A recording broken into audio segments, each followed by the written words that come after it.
It's been a while since I made a video. We were kind of we're doing a budget build, so we were trying to locate parts.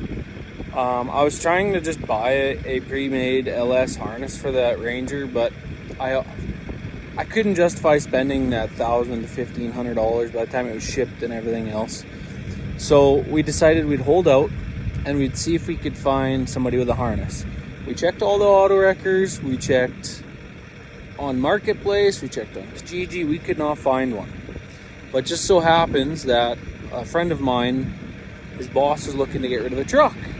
So we ended up going this morning.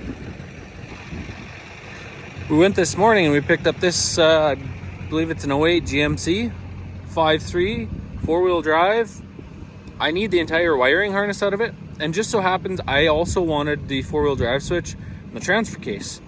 This truck runs and drives, but the transmission is no good. And obviously you can tell by looking at it, it's in really rough shape. The rockers and cab corners are rusted right out. The front bumper is all mangled. Pieces off the hood missing. It's not in great shape, but I didn't care. I just needed a harness to start with and a transfer case. I ended up picking up this bad boy for $500. So I'm thinking the plan is we'll pull the harness out, we'll pull the transfer case. I'll see if I can sell the engine. Maybe we'll sell the diffs. Whatever I can sell, I'm gonna try my best to sell it. And that'll cut the cost down on a Ranger build substantially. Yeah, I guess this is it.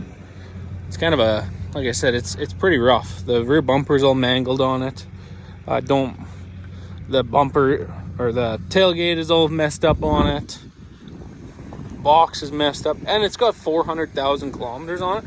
So I really didn't care what it looked like, and for what we needed it for, we just needed parts. And actually, I think we're gonna take the fuel tank and fuel pump assembly out of it, and maybe the instrument cluster, because I'm kind of cheap, so I don't want to have to buy an instrument cluster. So if I can make this one work and mock it up somehow, if I can mock up this instrument cluster somehow in my Ranger and make it look half decent, I think that's probably the route we'll go. I'm gonna use my 3D printer and try and make a housing for around it. Once I start doing that stuff, I will kind of give you guys an update with that. I don't know, I kind of like how these instrument clusters look anyway on these GMs. So it's kind of got that circular gauge, I don't know, old school kind of look that I was hoping to get. So if I can somehow 3D print and make it work, I will. Radios in it, I don't know if it works. I really don't know what works. It's an old work truck, so it's kind of a turd. But it's got the parts we need, and it was only $500. So heck yeah. Hey, so I hooked up the battery. The fans run all the time. Not really sure why, nor do I care. That's another thing we might be able to use in the Ranger too. But yeah, if anybody looking for an engine, sounds good. It's got oil pressure. What do we got here again? I think it's somewhere around 400,000 K on it. Every light's on. 398. Barely broke in. Okay, so I got this thing unloaded. So I kind of like buying these trucks as a whole for many reasons. I need an airbox. I mean, you can use the factory airbox. There's a mass airflow in there. I don't know if I'll use it. I'll probably just replace it. I don't like using old dirty mass airflow sensors. There's an alternator on it.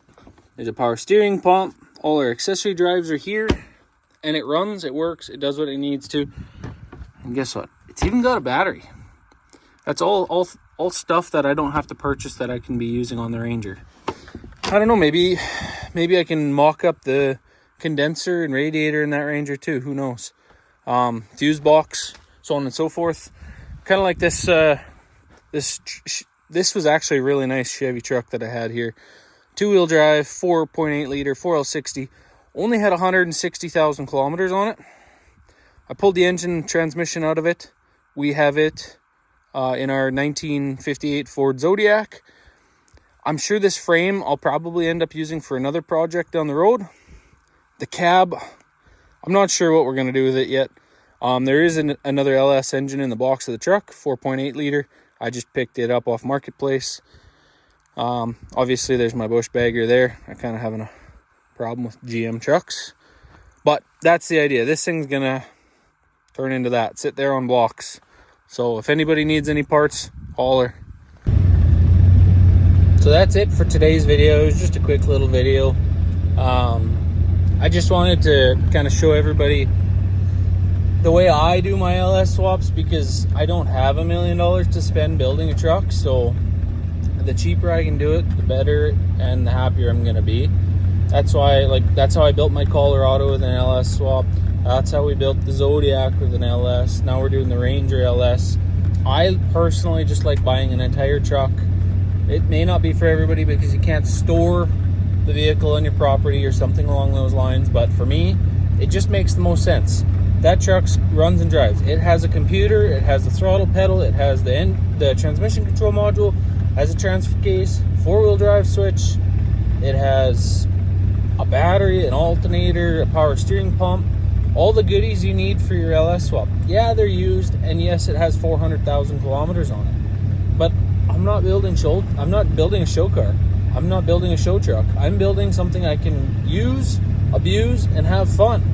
So, yeah, if you're thinking about doing an LS swap, you're on the fence about it, go for it. Look for some piece of junk that, okay, it might need a transmission or something along those lines, but it'll get you a good start in the right direction.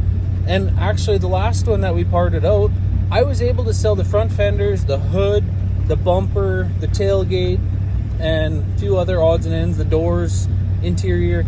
I actually sold all those parts for $500 more than I paid for the entire truck. So I realistically got an engine for $500 in my pocket. Engine, transmission, engine, transmission, fuel tank, so on and so forth. I'm going to try and keep going on this whole budget thing. I'd like to try and do a budget 5-liter build, but those ones are a lot harder in our area. Most of the time when those trucks don't run, the engines are no good, but we'll see. I'm going to try and do a Ford 5-liter. I have to find something to put it in yet. We'll see. Thanks for watching. Please like and subscribe. We'll see you guys next time.